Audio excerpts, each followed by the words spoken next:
are the guests of our major sponsor, the Birmingham Optimist Club. I would like to introduce Michigan District Optimist Assistant Governor, Mr. Tom Louange, to give the invocation.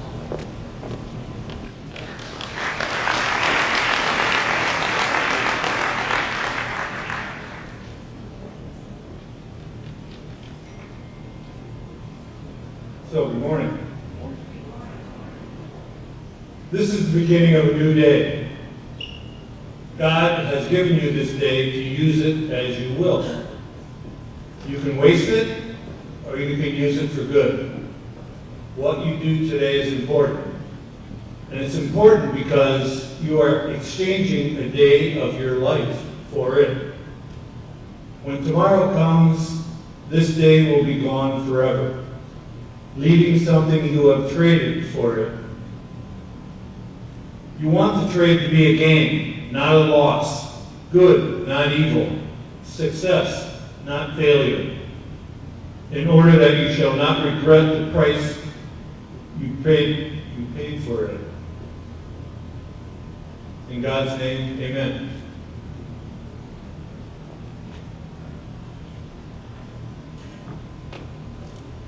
To lead us in the Pledge of Allegiance are the Career Day student co-chairs from last year, soon to be graduating seniors, Olivia Rosselli, Case Western Reserve University, Cam Mainley, Miami University, and Grant Davis, enrolling in the U.S. Air Force Academy.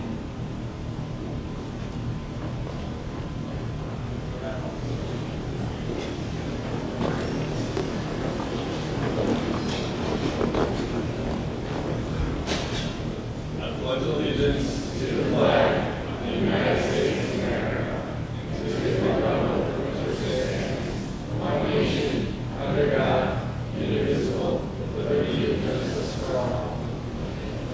Thank you. Good morning. So I have the pleasure today of introducing our special guests and sponsors. So please rise when I read your name, and audience, please hold your applause until the end. Dr. Dan Neerad, BPS Superintendent. Mrs. Rachel Gwynn, BPS Deputy Superintendent. Dr. Joe Hoffman, BPS Assistant Superintendent for Instruction. Mr. Jim Hayes, Birmingham Optimist President.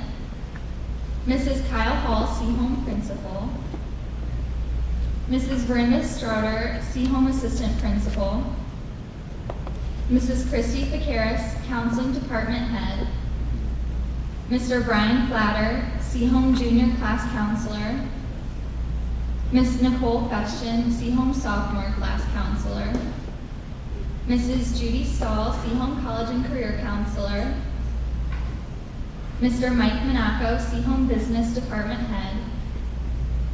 Our PTA co-presidents, Mrs. Wendy Stickle and Mrs. Wendy Beard.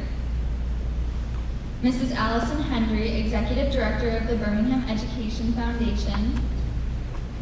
Our BPS Board of Education trustees, Mrs. Kim Whitman, Mr. Steve Scheidt, and Mr. Brian Jennings.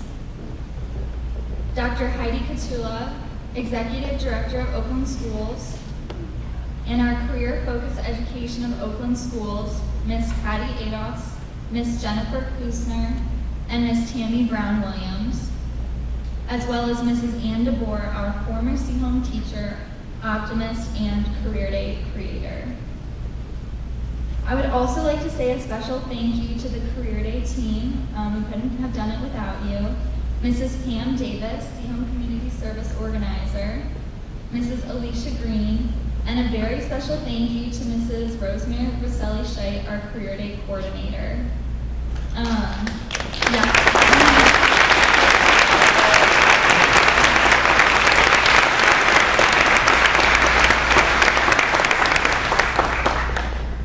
Mrs. Scheidt, if you could come to the front, we have a gift for you.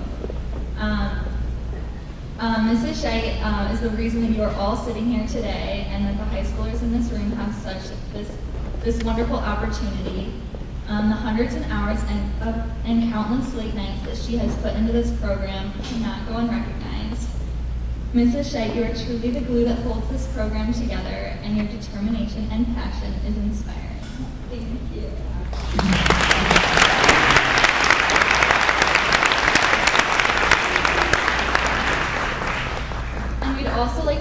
special thank you to our major sponsor, the Birmingham Optimist Club, who is hosting us today.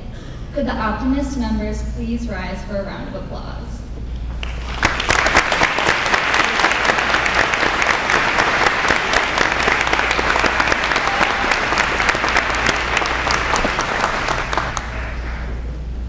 We could not put on credit of the members of the professional community acting as mentors and allowing us to shadow them for the day. There's a complete list of our very generous mentors inside the program, but we would like to recognize those that are able to join us for our breakfast program. If you could please rise when I call your name, and audience hold the applause until the end. Ms. Jordan Tebow, Pace, Southeastern Michigan. Assistant Professor Sally Erickson Wilson, Center for Creative Studies. Dr. Alan Lewis, DePore Veterinary Hospital. Mrs. Liz Sellers, Dean Sellers Ford. Mr. Michael Lipinski, Continental Automotive Systems US Incorporated. Mr. Scott Dillaha, Murator, Global Supply Chain. Mr. Toby and Miss Katie Beekner, Toby Gymnastics, Troy Gymnastics.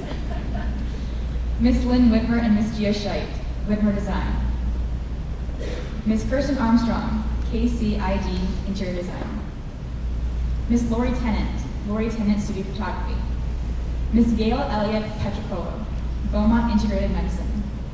Miss Carol Schmidt, Beaumont Hospital, Anesthesiology. Dr. Sumner Camisa, Franklin Medical. Dr. Kevin and Mrs. Christina Odell Family Chiropractic. Mr. Pierre Boutros, Mills Pharmacy. Chief Mark Clements and Commander Scott Rue, Birmingham Police Department. Chief Mike Moran and Assistant Chief John Leroy, Bloomfield Township Fire Department. Mr. Jeff Hockman, Bloomfield Sports Shop. Ms. Karina Hopkins, Landry Chikakis Architecture. Mrs. Michelle Soroki and Ms. Joanne Maddie, Soroki Architecture. Ms. Christine and Mr. Stephen Ramagers, Main Street Design Build.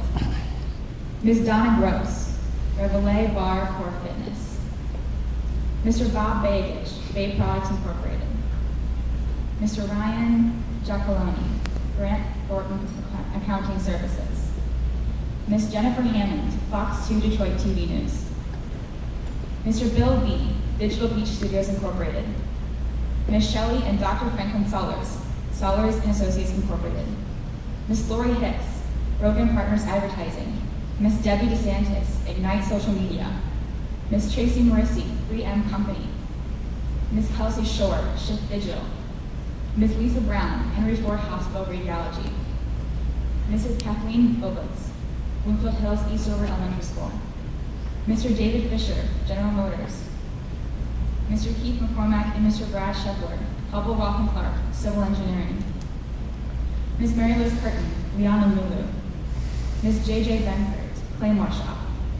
Ms. Katie McClelland and Mr. Vince Purgatory, Townsend Hotel. Mr. Sammy E., Venetian Restaurant and Forest Restaurants. Please give a big thank you to all of our mentors.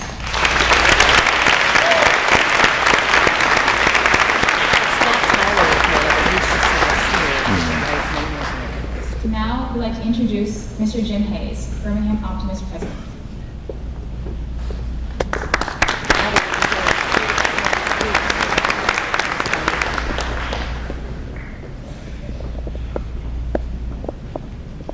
Good morning, everyone. I've been given 3 to 5 minutes to introduce myself, tell you about the Optimist, and give you some words of advice. So listen up or you're going to miss my speech. I can remember being a junior. That was quite a while ago. I'm 70 years of age. My wife and I, Barbara, have 4 sons.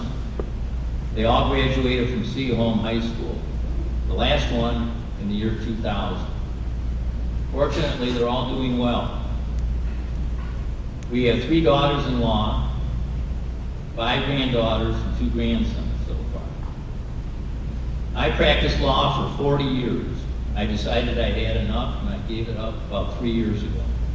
and I decided, well, I should look for some alternatives for spending my time besides babysitting. So I found The Optimist, or they found me. It's an organization of men and women, which has existed for years. We meet in the community house, usually on Wednesday mornings around 7:30, and we have a speaker. And we plan what we're going to do. We're known as Friends of Youth, and we support various programs throughout the community, and we give some money to some programs throughout the community. Among the programs are a high school essay contest, an oratorical contest for high school students, a junior tennis tournament, which we support, a youth golf tournament, the YMCA youth programs, and the Birmingham Community House youth programs, as well as this program. It's been a pleasure getting to know the fellow optimists, getting to know some young people, getting to know you. Finally, am I still under 5 minutes? Finally, a few words of advice, and just a few. I can remember being a junior. I had no idea what I wanted to do. Just no idea. And then, of course, I've gone ahead to college. I went to law school. I had a career. I've observed friends, relatives, mentors, colleagues, judges, other lawyers, observed my own children and their education, and now I'm observing my grandchildren. And of course, and I have a real interest in history, so I read a lot of biographies and I read a lot of history. What you have to have a successful career is you have to have grit. You have to be willing to put yourself out there. You have to be willing to persevere. You have to be willing to grind it out. You have to be willing to get through the day. And do not give up. Most importantly, do not give up on yourself. You're going to have obstacles which you never thought you'd have. You have to go through them or go around them. And lastly, I suggest when you're speaking with your mentors today in a group setting, ask them, did you plan on being a teacher? Did you plan on being what you are today? What obstacles did you have in your career? What did you want to be when you were a junior? Did you know? When you got to college, you wanted to be an engineer? Oh. But you're not an engineer today. What happened? Finally, good luck. Have a great career.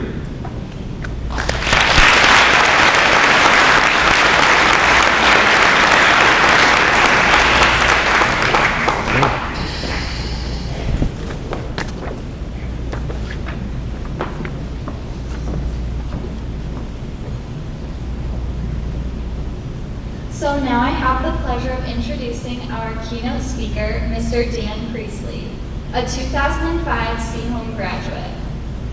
While at Seaholm, Dan was a 15-time All-American swimmer and was the Michigan State High School record holder in the 50 free, 100 free, and 200 individual medley.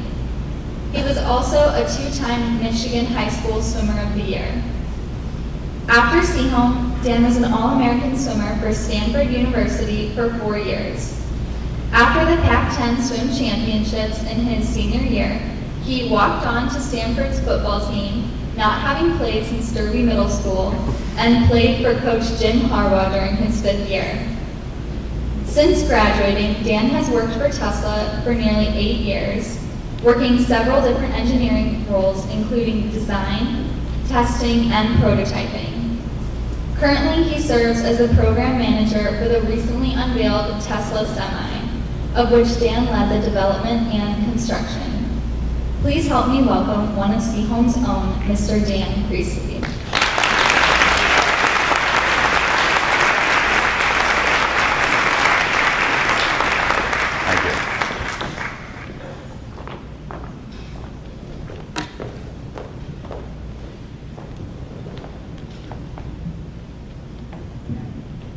There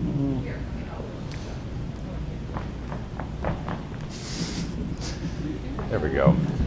Tall people, what you gonna do? Thank you. Thank you for that kind introduction.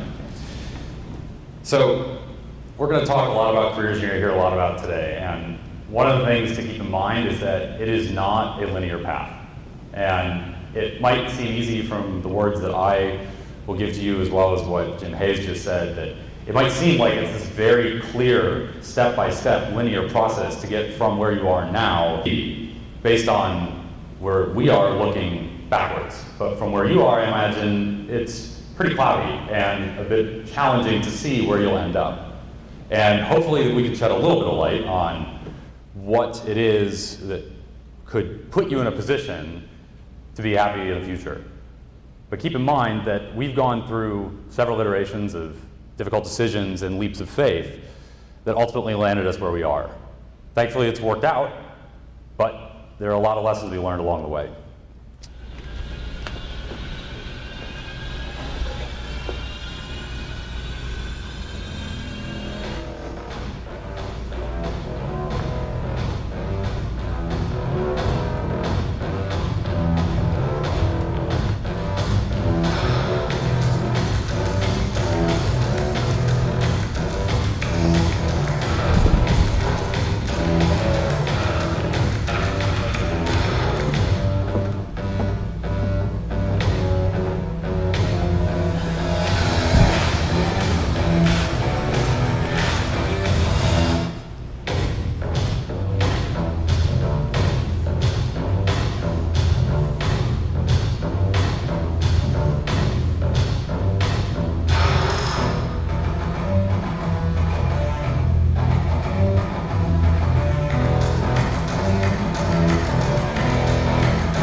So that's actually from our recent employee all-hands meeting, and it's too good to share. It's just a great summary of what Tesla has been working on.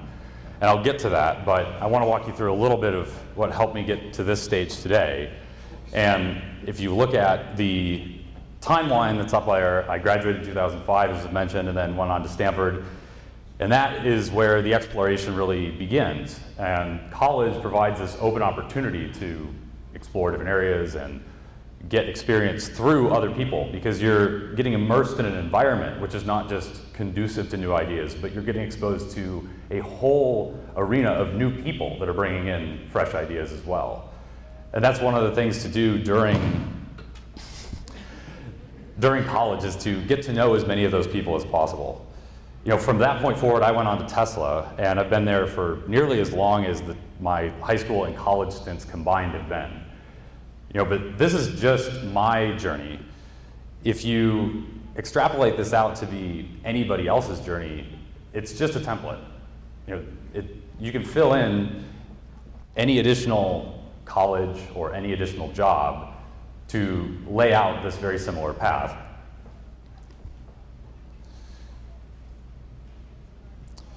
And so, you know, for me, again, this is about what I learned fundamentally back in Seaholm, and then exploring and expanding on top of that, and then applying all of that in your career and everyday life. Now, if you, again, substitute for other things, it's just any college and any job. I mean, it could be, and those things are going to change. You could have multiple colleges, you could transfer, you could go on to do a master's or a PhD or some other specialized program. And then after that, it's not one job, and let's keep in mind timescales here. These are 4 years of high school, 4, maybe 8 years of college, depending on your track. And then you've got potentially 40 years in front of you. So when we talk about things that need to be applied, it's not this serial process. That does not necessarily mean that you go from a high school to a college and you take everything that you learned in high school and apply it in a college, then you just build on that and take what you learned in college and put it to a job. Every day I'm using the stuff that I learned at Seaholm in my everyday life. Am I doing calculus every day? No. There are various tools to help with some of the things, but you need to understand the core fundamentals. And I'm up here speaking in front of you today. I did forensics at Seaholm. Public speaking is something I truly enjoy and love, and that was something I got exposed to in high school. In college, I still use most of my engineering classes on a day-to-day basis. Computer science, mechanical engineering, all the different sub-disciplines I'm exposed to in some way, shape, or form. And you need to try to look for classes that are going to expose and stretch your brain when you go on to your next adventure. I still think that some of the classes that I had zero interest in ahead of time that I was required to take ended up being incredibly interesting. Human-machine interfaces. I would never have gotten into computer science if it wasn't for that class and then taking a class on Java. And then on top of that, I've got encouraged by friends to do different classes, maybe it was because of a professor or subject material. I took an acting class. It was a blast. It was absolutely so much fun to go in there every day and be a different person.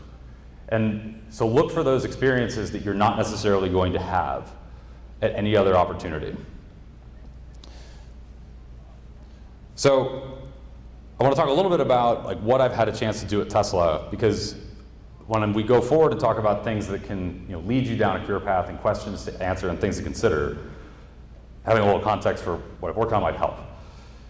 So I actually was set up in a very fortunate situation, and that is Tesla's headquarters is actually on Stanford-owned land. They are a landlord.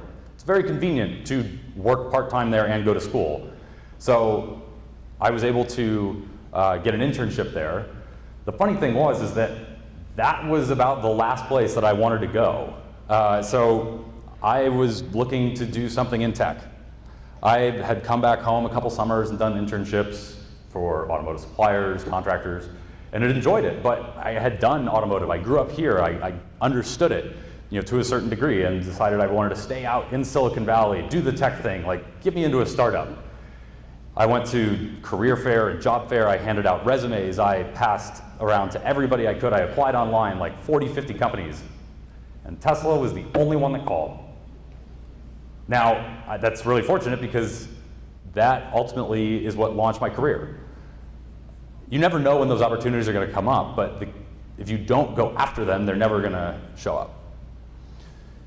So I joined Tesla as an intern, and then upon graduating, transitioned to full-time. And that was a great setup for me. It meant I didn't have to move, and I was able to stay in the area, maintain my hobbies and everything, but it was really the company that kept me doing what I wanted to do. And it's been an incredible experience. There's never been a ride like it, and I'm not going to let go as long as I can. Some of the things that I've worked on are what are up there, and I've had the fortunate time to. I started actually in testing. I was doing reliability and working in the basement, very long hours on batteries and motors and all the things that make the car move. And then after that, I've actually got told about an opportunity to work for one of our executives, our CTO and co-founder, J.B. Straubel, directly. And so for a number of years, I served as his engineering assistant.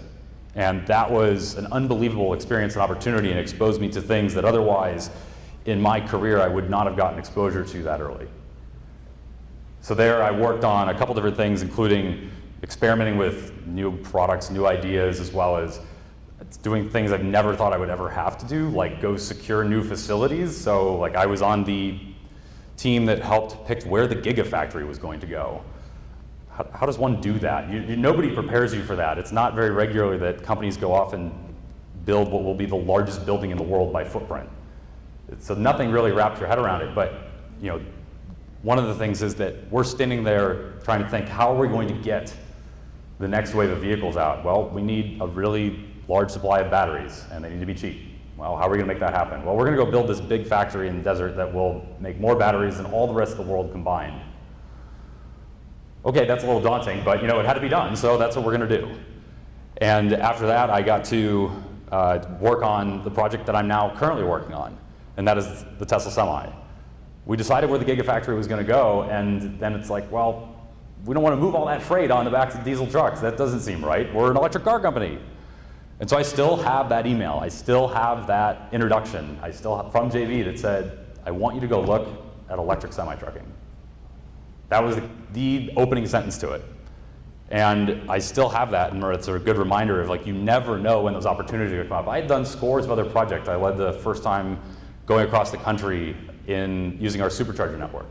We set a Guinness World Record. It was a ton of fun. It was great. But when the trucking came along, it was like, okay, that's what I want to sink my teeth into. That was a lot of fun. And so you never know when this is going to come up. And at this point now, the trucking program has become a reality. We're not doing feasibility studies. We're not doing investigations. No, we're actively developing electric semi-trucks. That's part of what makes my job so fun, and every day is different. So I'm very fortunate. I get to go to work and love what I do. Is it grueling? Absolutely. It's a very tough place to work, and not in a bad way. I mean, it's a lot of fun. It's just, we move really fast, sometimes too fast, and it can be there could be a lot of challenges that are sometimes feel like self-inflicted wounds, but you have to have a short-term memory and you move on. So with that, like, how do we start to get to that point where you're going into work and you're not working? It's not a job, it's not a chore. Yes, I get up every day and occasionally it's, oh, I really don't want to do this. You know, like you're really tired and it's grueling. But at the end of the day, it's something I'm really proud of and really happy to be a part of. So how do you get to that point?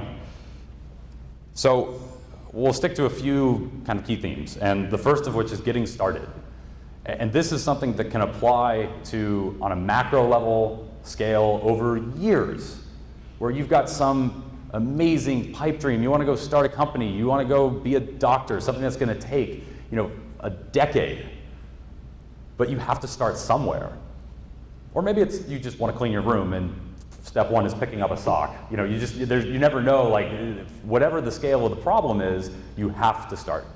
Until you start, you can't go anywhere. And so with that, like, how do you get started? You can do a lot of different tools that might help you. And so that could be everything from writing out a list. Or maybe, for me, one trick that I use is that if it's going to take me less than a minute, I'm just going to do it. Right then and there. Not put it aside, not procrastinate on it, just do it. And then it's about exposing yourself to new information. If you don't know where to start, like, go ask questions. Go hit the random button on the Wikipedia page. Like, anything you want. Go find information on your subject area that you think is going to be interesting. Go take a class. Find something that is interesting to you where you might learn. And then when it comes to a career, go places and go work with and for people that are going to provide that environment. It's really tough to understand, but companies and teams and groups and memberships, those entities do not produce anything in and of themselves. Those entities only produce stuff after individual, dedicated, discrete efforts that get stacked on top of each other, one after another. It's laying brick by brick. So until somebody actually gets up and goes and does something, nothing's going to happen. And I'm sure some of the professionals in this room have experienced this, but we get to the end of some team meeting and we're, the weekly update, and it's like, oh, well, we really need to adjust this, and oh, we're going to take action on this item, and lots of we talk. But who's going to actually do it? It's understanding that you have the ability to influence. You have the ability to make that change and be part of it. And it could be very small at first. But at the end of the day, great products, great ideas, great success stories are built on individual efforts, one after another, day by day, hour after hour. So the next thing that we're going to talk about, you can say that, is being good at the basics. It's mastering the fundamentals. And this can be everything. I mean, don't think that you have to know exactly what you want to go do to know what the basics are, because a lot of it is just being relatively human in the sense that you need to be able to communicate well. I can't tell you how many times I am shocked by the inability for people to write an effective email or give an effective presentation. You're working and you're doing all of this to really strive and communicate ideas across sometimes a very large company. And how are you supposed to do that if you can't just communicate your own ideas, let alone work cohesively with a group? So, pay attention, in writing and speaking, even though if you're going to go into a science, technology, engineering, mathematics, like still being able to express your ideas is very important and can enable other people to work very effectively. Speaking of math, you should know basic math. It's really embarrassing to go out to a restaurant and with a client or something and not be able to calculate the tip. That would not be fun. Every day we use basic math. I mean, it doesn't matter what role you're in, and it can just be really fast facts. You don't need to memorize calculus. You don't need to know how to do double derivatives in your head. That's fine. But adding, subtracting, multiplication, division, you know how to quickly round and do things on orders of magnitude. Just really quick, easy math will take you a very long way to having productive conversations as well as being able to process information as it's coming in. There will never be a drought of information, and so you should be prepared as you can to accept all of it. The other thing is that, and I'm sure you've experienced this in group projects, whether you're on the frustrated end or the not frustrating end, reliability is a key component to being an effective worker in a small or a large company or group. If you're going to do something, do it. Deliver. And it's easy to fall into the trap of promising you're going to get something out sooner than you're expecting to. Be realistic. Advertise properly. Be honest. Do not lie about the situation. Stick to your guns and know that if you've got a conflict, stick to that conflict. You do not want to overcommit yourself. You want to strive and work very, very hard. But if you stretch yourself too thin such that you're no longer delivering on what you've promised, that's worse. It's a fine balance, and you'll learn about it as you take on more and more. But reliability is key. The other thing is what we at Tesla call first principles. So go to the source text, go learn, go read. If somebody writes an article and you get mad about the article and you think that the data is wrong or something, go look at the actual hard data. If somebody cites some study, go look at the study. Don't just read the press release because it's probably skating over some of the details. Don't just learn about the high-level parts of engineering. You need to know the fundamental scientific basics and understand what the key units of measurement are and be able to talk properly in those environments. And most importantly, it's listening. And I know that's funny as I'm sitting up here talking to you and asking you to listen, but just keep in mind that listening is really one of the most important skills, and that can be actively engaged in looking with whom you're speaking and really processing everything they're saying, but it also means considering their alternative point of view. Because again, you're going to get exposed to all walks of life throughout your career, and ideas can come from anywhere. And you need to understand that even if it's not the greatest idea, if you take a moment, then at least you won't miss out on that opportunity to execute on it. So be a good listener, engage with people. That will take you a really long way. So one of the next things is to know yourself. And, well, actually, let's go back to the basics real quick. And so if you can go to the next slide, please. So I'm an engineer. I have to put a chart in a presentation. It's a requirement. I hope you know that. And so this is my one chart, I promise. And this is not some internet meme. Those are coming later. And this is not some thing that I just made up. No, this is actually out of a 2000 Nobel Prize study in psychology. And it's easy, particularly in this time where you can get so much information, but it's really just a really small amount of information very, very quickly, whether that is through Twitter or even just casual conversation, podcasts, whatever it is. You get this little bit of information, you think, haha, I know everything about that subject. And then you start to learn about it and you're like, oh, I don't know anything. And it's true. I mean, I deal with this all the time in engineering, where I'm constantly learning, and the more and more you learn, at first it's like, I got a long way to go. I mean, you want to be to the point that, yes, you're the expert, and this stuff is second nature, whatever your subject material is. So don't get fooled when you first take that intro class and you're like, I am now the champion of thermodynamics. No, you don't. You did not invent fire. You do not know what it's like. And this is the way that you have to realize is that the world has a ton of information and you can always go learn more. And if you're ever 100% confident, you have to ask yourself, what are you missing? What are the risks? So with that, it's about also knowing yourself. And so when we talk about knowing yourself, that means understanding what is effective for you. That's how you work. What works for you? You can be your own best coach, your own critic. You can get to the end of the day and be like, oh man, I wasted too much time today. Okay, that's great. Now how do you then change that going forward? And with that, as you go into a career, you're going to learn about what works for you. And this is the hard part about the question of, well, what do you want to do? What do you want to be when you grow up? What career do you want? It's a really hard question.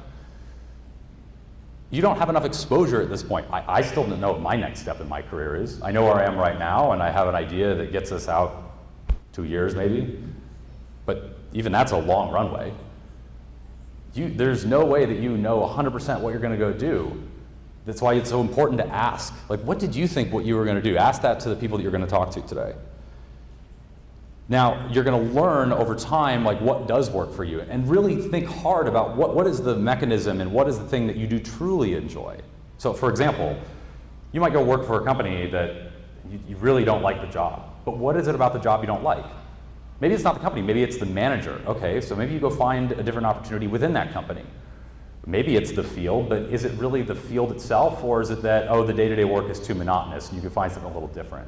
Or, it's, I really want to be able to sink my teeth in. I don't want to have to wear a lot of hats and, constantly bouncing back and forth between projects. No, I want to dig into one thing. So really think about the way that you work, because that's going to be the best way to guide you going forward, is going to be seeking out those opportunities. And you could do things to tilt the odds in your favor. Go look at good companies. Go look for ones that are consistently highly ranked, because that helps eliminate some of the variables at least. But at the end of the day, there's still a lot that you do not know. And you're going to learn and figure out what works for you and how to advance your career based on that.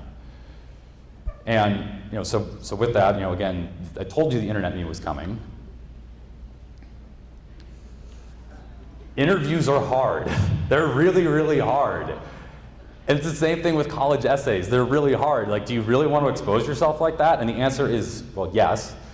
You need to showcase what makes you special. What is the differentiating factor? When they set down your resume, when they get out of that interview, how are they going to remember you? If you're indistinguishable, then that's really tough.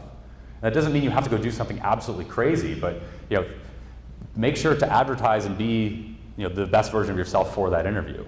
Interviewing is a skill. It is not, and it is a practice skill. It is not something that you're just going to be good at right away. Write the college essays early. Get them read by multiple people. Do not try to scramble at the last minute asking for a quick revision from a teacher or your parents or whoever the person helping you with it is. Let that percolate back there. Think about it. And at the same time, when you go and do a job, if you have one job, let's just say that you're starting out in the workforce, or even when you're transitioning beyond into your second and third job choices, don't go after the first one right away. Don't think that that is the first job and that is the one I have to take and that is the one I'm going to go interview first, because you're not practiced. You don't go and immediately jump into the biggest game possible having never practiced or never already played any other games. Go do a few interviews where if you do not get a job offer, that's acceptable. And don't get discouraged after a couple applications, whether it's schools or jobs. I mean, there are thousands of universities and tens of thousands, hundreds of thousands, millions of companies that you can go work for and really expand your idea. So don't get discouraged if the first 2 don't work out, even the first 10. There are going to be droughts, it's going to be a struggle, you're going to fight it. But be a little thick-skinned, and if you are in a position when you're just trying to figure out one little thing that doesn't work, try to look for areas that you can change internally. You don't necessarily need to go somewhere else. You have that option. But really, again, know yourself. So in the last big point, again, I know we've touched on this a little bit, but is take advantage of the opportunities. And today you have an enormous opportunity. The wealth of knowledge that you're going to go experience is going to be more than you could probably comprehend in a single day, but think about it this way. The person or people that you're going to go shadow today likely have more years, if not twice as many years, in that specific field than you have in your entire life. There is a lot of information to be had out there. Take advantage of it whenever you can. And look for those opportunities. You never know when they're going to come knocking. But you have to put yourself in a position to take advantage of those opportunities. And so that when you get to college, go to office hours, engage with professors. And then afterwards, look for mentors, whether that's internally at your own company, or maybe you can find a group outside of work that can be your mentor. Get people to bounce ideas off of, make allies, make friends, understand your social network is professionally as well as outside of work.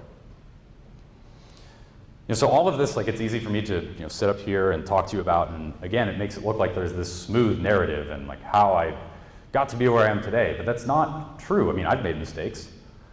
I am a wonderful and simultaneously terrible procrastinator. I always have been. I don't want to know how many all-nighters I've actually pulled. It's an embarrassingly large number. But you can improve, and I know that is a weakness of mine, and I've tried to over time become better at it and get ahead of things. I've overcommitted. And this is really ironic given that I just told you that I pull all-nighters all the time, but value sleep. It's actually very important, and you'll feel a lot better if you sleep more. And one of the things is just learn basic life skills, and this is something that isn't probably going to come up today. Focus on your career, on your professional stuff. But it's amazing. I went to a terrific high school here, and then I went to a very prestigious university and was surrounded by a lot of very intellectual people. And I still have classmates and myself. I never got taught how to do my taxes. I never got told how does one go and decide whether you're going to rent or buy a house? How do I fold laundry? These are the little things that it sounds so simple, but cooking and all the basic life skills. How do you evaluate it? How do you know if you're getting a good deal on car insurance? I don't know. The Geico commercials drive me crazy, but beyond that, I have no idea if I'm supposed to be saving 15% or not. So take some time to learn those basic life skills, because that will help enable you to be more productive also in your work, as well as enjoy the things you actually want to do in life. And so I'm going to close out here, and there's a lot of, I'm sure, questions that I'm really anxious to answer, and I wanted to say thank you so much for having me here today, because it's great to come back, and I loved my time at Seaholm. I really did. And I am still learning every day, but I definitely know I learned a lot during my time here. And so, my grandfather left me with some words that I actually used in I had the chance to speak at the graduation ceremony at Seaholm many years ago. And it was, be bold, be brave, be true. And be bold, that means stand out. Take that extra step.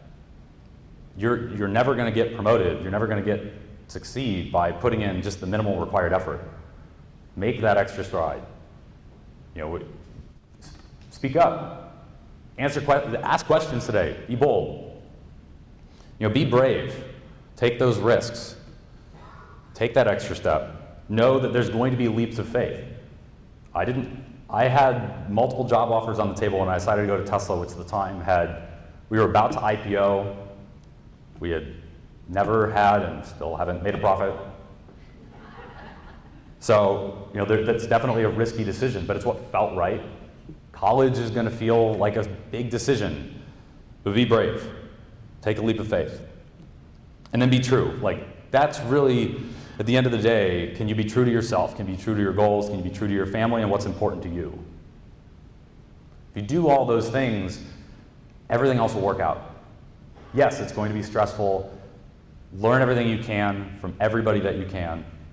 But if you are true to yourself, everything's going to work out just fine. Thank you.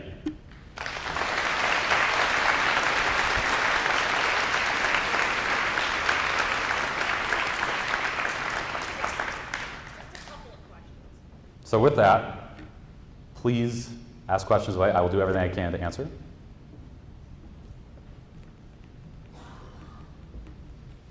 In the front.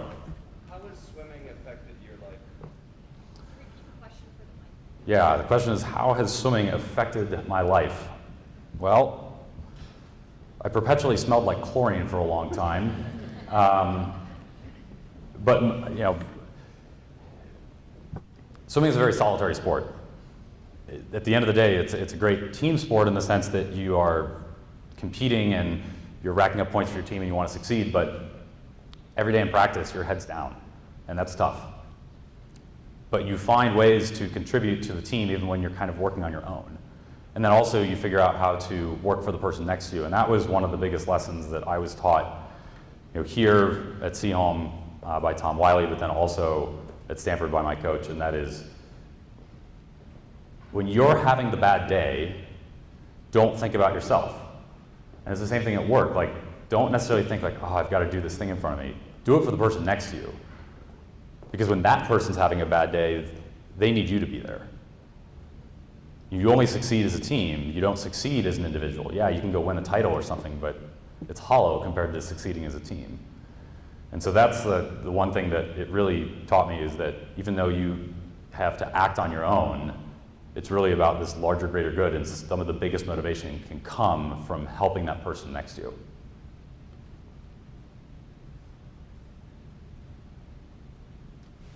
We'll go with the front and then we'll go with the back. This is a question regarding more Tesla in general. Is Tesla's self-driving technology, when it comes to, obviously it's only when you're like just in cruise control on the highway, but is it beneficial? Like, how do you get the car? Obviously, I'm not going to know how the breakthrough of technology has gone yet, but how do you have it adapt to like just city life and all of that? Is it more beneficial in some cities as opposed to others? Like, is it developed more in some other areas, like in Los Angeles? That's a good question. So essentially, with Tesla's autonomous technology, what we call autopilot has it, how does it work in various conditions, and how do we decide where it should work in various cities? Is that sum it up? Okay. So we have a variety of autonomous hardware and software built into the car, and currently what we have out there is what is called autopilot. It's a level 2 system where the driver is still responsible to be engaged, but the vehicle could do a variety of functions to assist the driver. What we're going for is a very generalized solution. So this is a system that can handle a wide variety of inputs in multiple situations. The vehicle has the ability to tell you whether or not it is appropriate to engage those driver assistance features at that time. And we do a variety of things based on road classification, as well as immediate information based on the camera, radar, and other sensors that are feeding back and making the decision, yes or no, it is okay to engage those systems. Over time, they improve because we have our cars connected to the internet, and they learn from a combined neural network that is constantly improving the decision making. So what we do is look for a generalized solution rather than necessarily a geographically constrained. Now, going forward, there might be rules, and certain areas might allow full autonomy first. We'll see how that all shakes out, but from a tech perspective, right now it's very general. And in the hat behind you, yeah.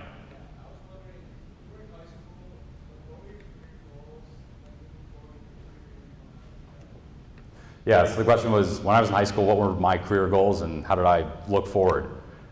Good question. I was fortunate in that at Seaholm we actually have engineering, and I knew that that was an area I really enjoyed. I was a Lego kid, still am, and knowing that I wanted to go into mechanical engineering. Now, that's probably not the answer you want to hear, because I had a much more like guided path and I knew where I wanted to go, but ultimately it was learning about what types of activities and skills I like to do, and what I got engrossed with. And I knew that I could really sink my teeth into certain things, but other things weren't quite as engaging. And so for me, like, it was a much more big of a challenge to do the English and the writing and the reading. Reading was something, and still to this day, I probably don't read enough. That's something I struggled with. But if that's something that you really enjoy, then that can help be a guiding force. It doesn't just have to be like, oh, I know I want to go do X. It is that I have the following interests and skills, and that can lead to this career. So that's a good thing to think about today, of based on what you like to do, and based on the everyday work that the people you're shadowing today do, will that jive? One more.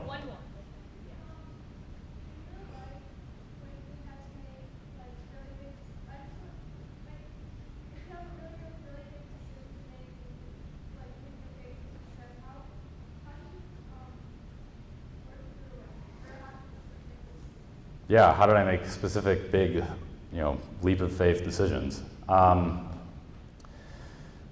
It's always the ones that are the hard decisions, not necessarily the big decisions. So, for example, for me, college was an easy choice. I went and visited a variety of schools, and when I went to Stanford, it's the one that felt more like home. That was an easy decision. So don't necessarily think that the biggest decisions are necessarily the hardest ones. That one was a very easy one. But career-wise, job-wise, I've had much tougher times. And sometimes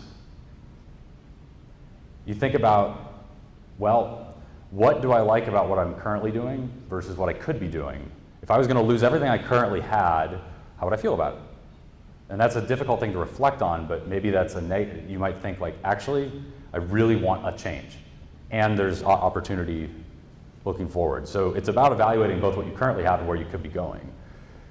There's no secret formula for making big decisions, and I'm sure everyone in the room that has had more experience than me can really attest that there are times where there are really hard decisions in life, and there's no easy way to make them. Weigh all your options. Consider what you think will make you the most happy and give you the best opportunity for success. Also, try the coin flip test. Legitimately, flip a coin, don't look at it. Which one do you want it to be in your gut? Usually your gut's right, that's what I've found. Thank you.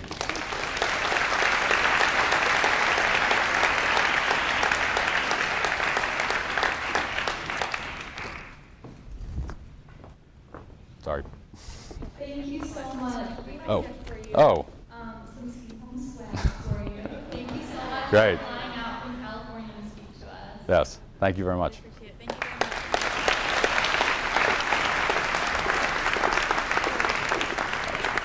Wow, what a morning of inspiration. All right, Mr. Dan Priestley, thank you so much on behalf of the Birmingham Optimist. I personally volunteered to test drive any Tesla wearing a GoPro that you need, and you may video me. On behalf of the Birmingham Optimist, Dan, we have a gift for you. If you could step forward, our gratitude to you.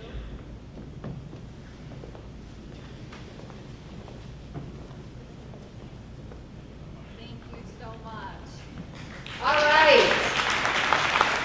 The Birmingham Optimists are so grateful for our adult leadership team that made this possible, starting with our founder, our inspiration, our very own Mrs. Ann DeVore, along with Mrs. Pam Davis, Mrs. Alicia Green, and Mrs. Rosemary Roselli-Scheidt. Please come forward.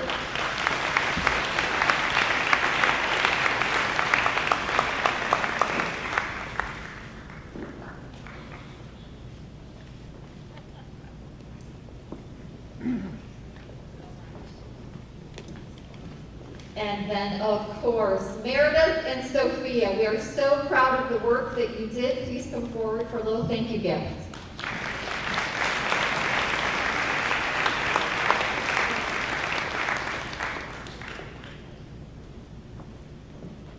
All right, we close every Optimist meeting with the Optimist Creed. You've received so much inspiration today. We're going to give you a pinch more.